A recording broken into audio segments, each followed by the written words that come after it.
Part 5 वाले question को continue करते हैं। उस वाले में यहाँ तक हो चुका था, बेंचमार्क वाले क्वेश्चन तक। यहाँ से करना है। सो इसमें लिखा है the largest chain line passing through the centre line of area is known as. इसको थोड़ा डिटेल में डिस्कस करना चाहूँगा। एक फील्ड एग्जांपल हम लोग लेते हैं जिससे कि सभी लाइन को एक एक बार ड्रॉ करेंगे। प्रोसेस में वो आता जाएगा, सो एक एक करके सबका डेफिनेशन भी क्लियर होता जाएगा। ठीक, तो फर्स्ट जॉब फॉर एनी सर्वे क्या होता है? रिकनेसेंस। ठीक है, सर्वेयर और इंजीनियर आएंगे और मार्क करेंगे prominent points around the area to be surveyed, और ये पॉइंट कहलाएंगे मेन सर्वे स्टेशन। ठीक है, और ये ऑल्सो एक्ट करते हैं as a control station.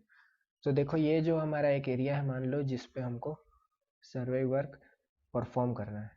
Prominent point mark करेंगे, जैसे कि ये पॉइंट ए है, यहाँ पे मान लो कोई टेम्पल दिखा, ये पॉइंट बी मार्क किया, यहाँ पे मान लो कोई माइलस्टोन दिखा, इधर पे पॉइंट सी मार्क किया, यहाँ मान लो कोई ट्रांसफार्मर दिखा इलेक्ट्रिक वाला, फिर इधर पे पॉइंट डी मार्क किए, यहाँ मान लो कोई गवर्नमेंट बिल्डिंग दिखा। सो ये चारों हमने मार्क कर लिया, इनको हम लोग बोलेंगे मेन सर्वे स्टेशन। तो ए बी सी डी क्या हो जाएगा? मेन सर्वे स्टेशन।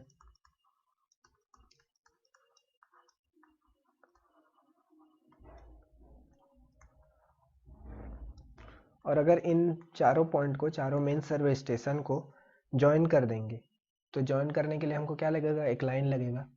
सो ज्वाइन करने के लिए जो लाइन हम लोग यूज करेंगे, इस लाइन को हम लोग बोलेंगे मेन सर्वे लाइन।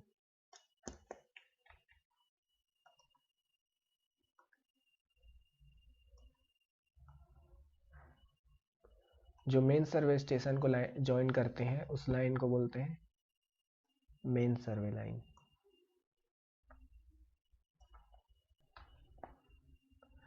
ये मैं अपना एरिया थोड़ा बड़ा ले लेता हूँ क्योंकि जगह बहुत है।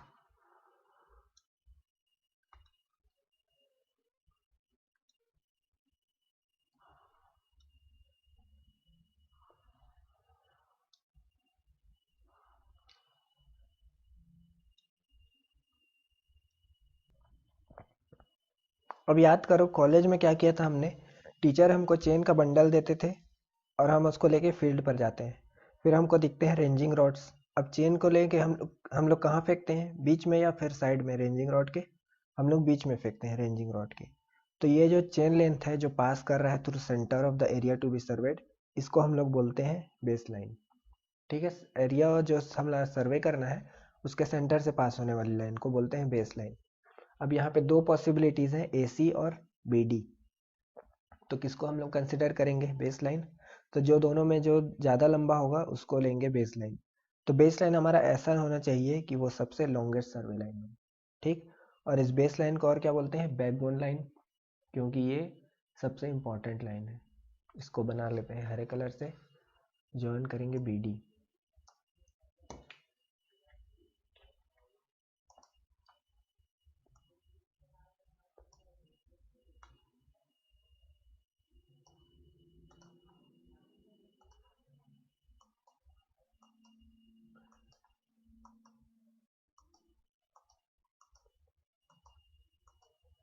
सर्वे लाइन, इसको जो रिप्रेजेंट करने का यही तरीका है। बाकी के सर्वे लाइन को भी ऐसे मेज़र कर सकते हैं, लेकिन जैसे कि ये बहुत इंपॉर्टेंट लाइन है तो हम लोग इसको अलग से रिप्रेजेंट करेंगे। तो BD है अपना base line,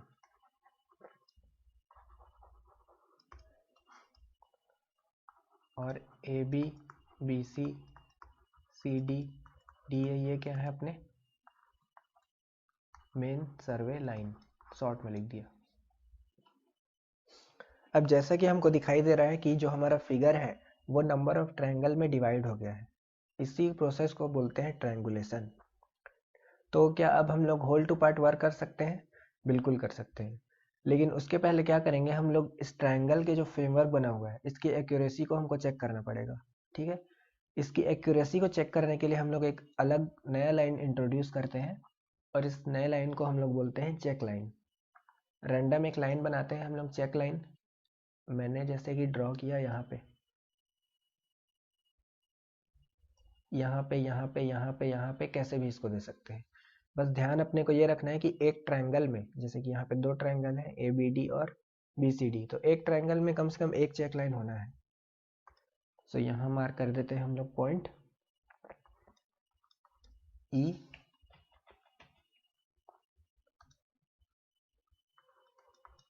E F mark कर दिया। ठीक है, अब ये चेक लाइन का प्रिंसिपल वर्क कैसे करता है इसको थोड़ा समझते हैं। एक एग्जांपल लेके छोटा सा, मान लो ये हमारी दो लाइन है, दो लाइनें हमारी, यहाँ पे हमने ड्रॉ किया चेक लाइन, ये चेक लाइन है मान लो, इसको मैंने पॉइंट को नाम दिया स्मॉल एफ, इस पॉइंट को नाम दिया स्मॉल ई।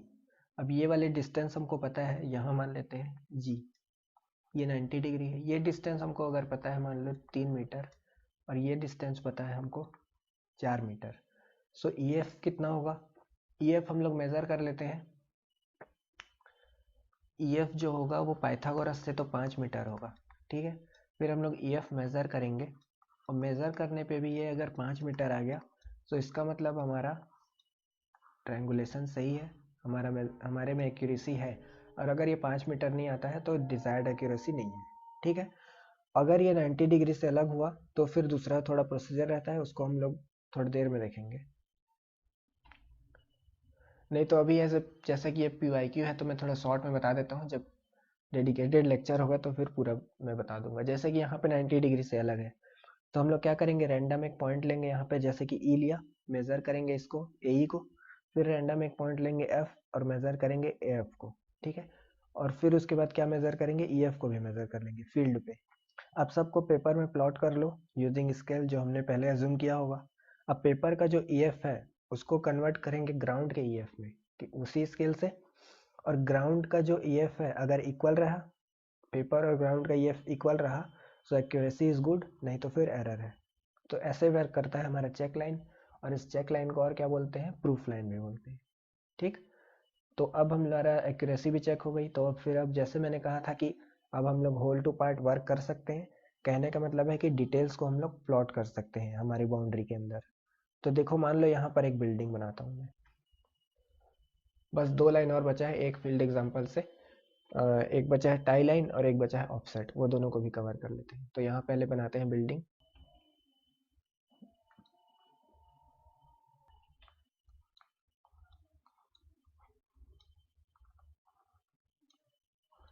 अब हमको इस बिल्डिंग की पोजीशन को लोकेट करना है।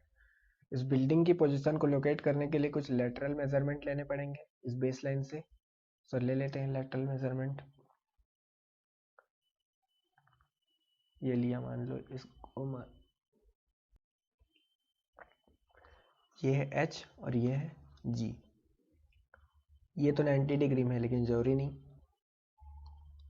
J K। सो ये लेटरल मेजरमेंट, इस लेटरल लाइन को हम लोग बोलते हैं ऑफसेट, ठीक है। एच जी जो है परपेंडिकुलर है चेन लाइन के, तो इसको बोलते हैं परपेंडिकुलर ऑफसेट। और अगर ये जो परपेंडिकुलर नहीं है इसको बोलते हैं ऑब्लिक ऑफसेट, ठीक।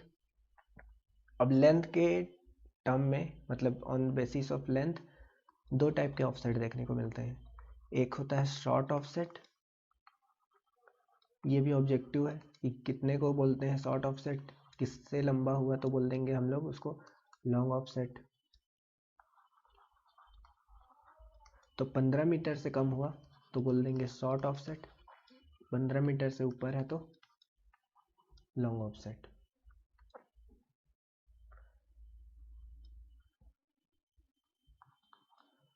अब हम लोग इस दोनों में ट्राई हमेशा करते हैं कि हमारा ऑफसेट जो है शॉर्ट रहे, ठीक है, इट इज प्रिफर्ड।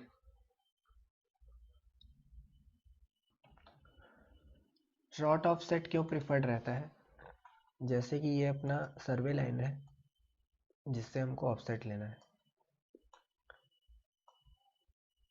तो मान लो ये परपेंडिकुलर हमने कैसे बनाया, ये हम लोग बनाते हैं क्रॉस स्टाफ से। 90 डिग्री प्लॉट किससे किया जाता है, क्रॉस स्टाफ से। सो मान लो हमको 5 मीटर का अपने को ऑफसेट खींचना है, तो ये है 5। ड्यू टू सम एरर क्या हुआ, 5 के बदले थोड़ा सा ये 90 डिग्री के बदले ये थोड़ा सा इधर खिसक गया। ठीक, तो हमको बोले 5 मार्क करो, तो ये मार्क किया। और ये जो डिस्टेंस है ये क्या है, ये जो डिस्टेंस है ये एरर है, इसको मैं बोलता हूँ E1। इस एरर को मैं बोलता हूँ E1। किसके लिए? 5 मीटर के लिए। फिर मान लो अगर हमको करना है 10 मीटर, तो यहाँ तक कितना है? 10 मीटर। तो इसमें जो एरर दिखने को मिलेगा वो कितना मिलेगा? E2। तो यहाँ फिगर से हमको क्लियर है कि एरर ज़्यादा तभी हो रहा है जब लेंथ ज़्यादा है। तो ज़्यादा लेंथ के लिए ज़्यादा एरर होगा, तो इसलिए हम लोग कोशिश करते हैं कि ऑफसेट की लेंथ छोटी हो। तो ये बिल्डिंग के लिए तो ठीक है। मान लो यहाँ पे कोई अपने को ऑब्जेक्ट है जिसकी लोकेशन हमको प्लॉट करनी है। अब इससे तो ये ज़्यादा दूर है, इन लोगों से ये कम दूरी इनकी कम है, तो कैसे करेंगे? ज़्यादा दूर को तो हमको अवॉइड करना है। सो अब हमारा एक नया लाइन इंट्रोड्यूस होता है, उसको बोलते हैं टाई लाइन। टाई लाइन की कहानी देखते हैं। अब ऑब्जेक्ट थोड़ा सा इधर बनाते हैं।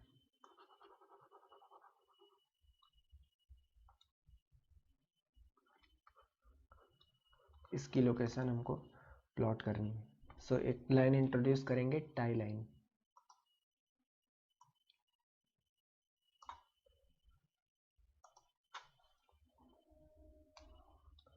तो पी क्यू है अपना टाई लाइन। अब जो हम लोग लेटरल मेजरमेंट करेंगे वो इससे करेंगे।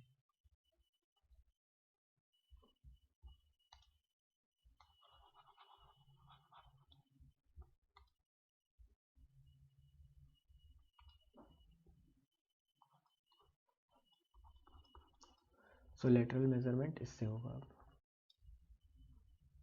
ठीक है, तो टाई लाइन का मेन पर्पस क्या है? रिड्यूस करना है हमको ऑफसेट की लेंथ को। इस टाई लाइन को और क्या बोलते हैं? Auxiliary line. टाई लाइन को और बोलते हैं ऑक्सिलरी लाइन। सो क्वेश्चन क्या था? Largest chain line passing through centre line of area. तो सेंटर ऑफ एरिया से कौन सा लाइन पास कर रहा है? बीडी। बीडी क्या है? Base line. तो option A is the correct. Next, ये वाला हो गया है पिछले पार्ट में। An imaginary line passing through the optical center of object glass and optical center of eyepiece of telescope of a leveling instrument. Levelling instrument के telescope, इसको क्या बोलते हैं? Optical axis of telescope. ये क्लियर डायरेक्ट डेफिनेशन है, तो इसका answer ये हो जाएगा। और इसके कंटिन्यूएशन को क्या बोलते हैं? Line of collimation. इसके कंटिन्यूएशन को बोलते हैं लाइन ऑफ कॉलिमेशन। और जो अपने लाइन ऑफ कॉलिमेशन है वो हॉरिजॉन्टल एक्सिस के परपेंडिकुलर होनी चाहिए। ये भी ऑब्जेक्टिव पॉइंट है। इसको एश्योर किया जाता है अजीमुथ टेस्ट के द्वारा। और हॉरिजॉन्टल एक्सिस और किसके परपेंडिकुलर होती है? वर्टिकल एक्सिस के। इसके एश्योर करते हैं स्पायर टेस्ट के थ्रू। जब फंडामेंटल रिलेशन डिस्टर्ब होते हैं तब हम लोग को क्या करना पड़ता है? परमानेंट एडजस्टमेंट करना पड़ता है। उसी का ये पार्ट है। ये दोनों टेस्ट 5 होते हैं परमानेंट एडजस्टमेंट, उसका ये पार्ट है। ठीक, next question. The contour line cross ridge lines eight. So ridge line, जिसको और क्या बोलते हैं? Water shed line. एक और लाइन होता है ऐसा ही, वैली लाइन। इसको बोलते हैं थालवेग लाइन।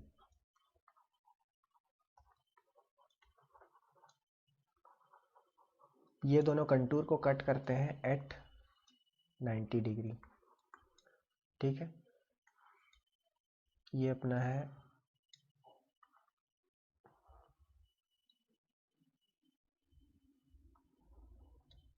Ridge line. वैल्यू लिखें तो 100, 105, 110। इसकी वैल्यू क्या होती है कि इंक्रीज करती है इनवर्ड। ठीक है, रिज लाइन की value increases up, increases inward, ये भी याद रखना। और जो वैली लाइन होती है इसकी वैल्यू डिक्रीज करती है इनवर्ड।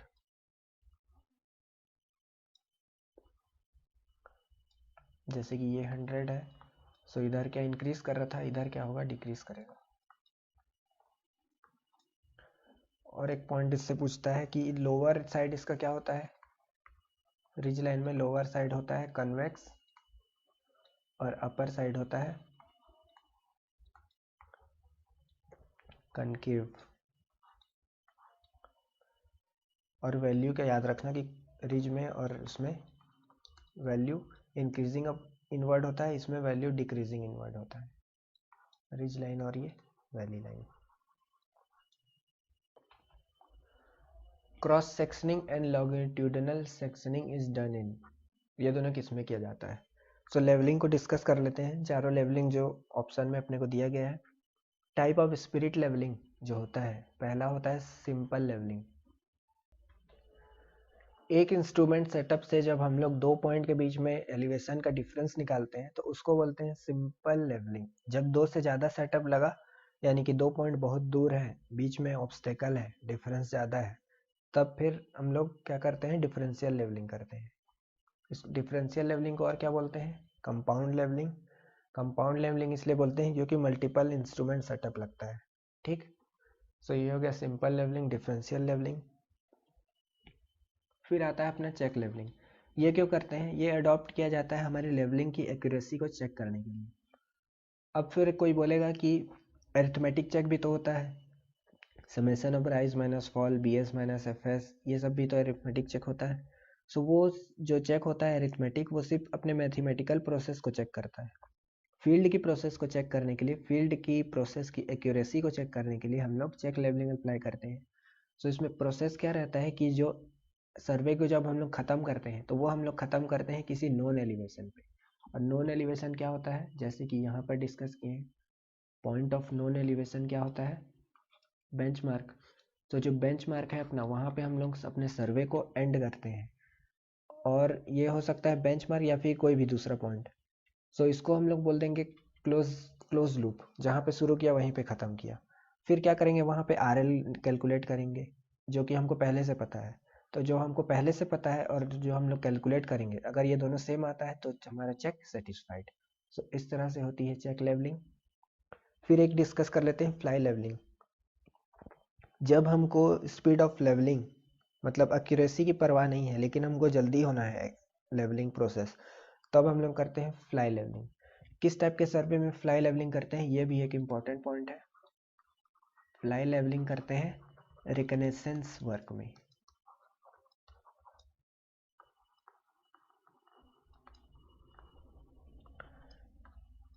तो तब हम लोग फ्लाई लेवलिंग करते हैं। साइट विजिट करने के लिए गए और हमको मिला कि ग्राउंड में जो एलिवेशन है उनके बीच में जो वेरिएशन बहुत ज़्यादा है, मतलब अलग अलग टाइप का एलिवेशन हमको देखने को मिलता है, तब फ्लाई लेवलिंग करते हैं। कोई डिटेल प्लॉट नहीं किया जाता इसमें, हम लोग इंटरमीडिएट साइट हम लोग नहीं लेते, only back side and four side लेते हैं, फिर इंस्ट्रूमेंट शिफ्ट, फिर back side four side shift, back side four side shift.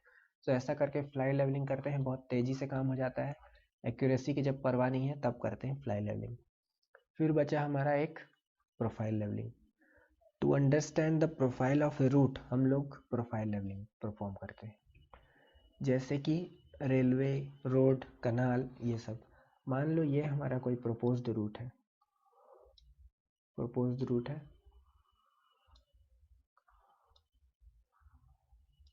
अब इसमें हम लोग लॉन्गिट्यूडिनल डायरेक्शन में अलग अलग पॉइंट की एलिवेशन हम लोग पता करते जाएंगे। अगर इस रूट की सेंटर लाइन के पॉइंट्स की एलिवेशन हम लोग कैलकुलेट करने लग जाए तो इस प्रोसेस को बोलते हैं प्रोफाइल लेवलिंग, और इसी को बोलते हैं लॉन्गिट्यूडिनल लेवलिंग या फिर क्रॉस लॉन्गिट्यूडिनल लेवलिंग या लॉन्गिट्यूडिनल सेक्शनिंग। और क्रॉस सेक्शनिंग क्या होता है, ये करते हैं सेंटर लाइन के परपेंडिकुलर, मतलब एस्टिमेट ऑफ अर्थ वर्क जब हमको निकालना है, volume estimate of earth work की वॉल्यूम हमको निकालना है, तब प्रोफाइल लेवलिंग करते हैं, क्रॉस सेक्शनिंग साथ में कर देते हैं इसके। सो क्रॉस सेक्शनिंग क्या होता है, इसके परपेंडिकुलर हम लोग जब एलिवेशन निकालते जाएं इसकी, तो इसको बोलते हैं क्रॉस सेक्शनिंग। और इसके लाइन सीधे में अपने रूट के लॉन्गिट्यूडनल डायरेक्शन में जब हम लोग एलिवेशन निकालते जाएं उसको बोलते हैं लॉन्गिट्यूडनल सेक्शनिंग। सो इसका आंसर हो जाएगा ऑप्शन ए, प्रोफाइल लेवलिंग में हम लोग क्रॉस सेक्शनिंग और लॉन्गिट्यूडनल सेक्शनिंग करते हैं। दोनों एक साथ कब करते हैं ये मैंने बताया कि जब अर्थवर्क वॉल्यूम के एस्टिमेट कर रहे होते हैं तब हम लोग दोनों एक साथ परफॉर्म करते हैं प्रोफाइल लेवलिंग के केस में। ठीक, साथ में बाकी सब भी लेवलिंग भी डिस्कस हो गया। नेक्स्ट क्वेश्चन अब, the pantograph is used in, ये भी एक इंस्ट्रूमेंट है सर्विंग। सो इंस्ट्रूमेंट से भी एक क्वेश्चन देखने को मिल जाता है। सो पेंटाग्राफ किसके लिए यूज होता है, किसी, अब जो हमको प्लान जो हमको पहले से ड्रॉ हुआ है प्लान उसको जब हम लोग को एनलार्ज करना है या रिड्यूस करना है या करेक्ट करना है, सो उसमें यूज होता है pantograph. Measure angle between line, तो एंगल के बीच की लाइन हम लोग कैसे मेजर कर सकते हैं, थियोडोलाइट के मदद से। कंपास से भी एंगल पता कर सकते हैं। थियोडोलाइट से वर्टिकल प्लेन और हॉरिजॉन्टल प्लेन दोनों में पता कर सकते हैं। मेजर करना हो स्लोप ग्राउंड का तो इसके लिए यूज करते हैं क्लिनोमीटर। और प्लान का एरिया हमको कैलकुलेट करना है तो उसके लिए है प्लानीमीटर। अगला सवाल टोटल स्टेशन का है। Fundamental measurement is done by using total station. So survey में हमारे क्या होता है, एक हॉरिजॉन्टल कंट्रोल होता है और एक वर्टिकल कंट्रोल होता है। हॉरिजॉन्टल कंट्रोल में हम लोग horizontal angle, horizontal distance, vertical angle, और जो वर्टिकल डिस्टेंस है ये वर्टिकल कंट्रोल में आता है। वर्टिकल एंगल, वर्टिकल डिस्टेंस, सो ये चारों काम जो है वो टोटल स्टेशन करके दे देता है हमको। सो ऑप्शन के हिसाब से ऑप्शन डी करेक्ट हो जाएगा। सो पहले जैसे 101 से 115 तक सर्वे के क्वेश्चन डिस्कस हो गया है। आगे के क्वेश्चन अनेक दूसरे सब्जेक्ट के क्वेश्चन के लिए सब्सक्राइब कर लीजिए चैनल को। इस वीडियो को देखने के लिए थैंक यू एवरीवन।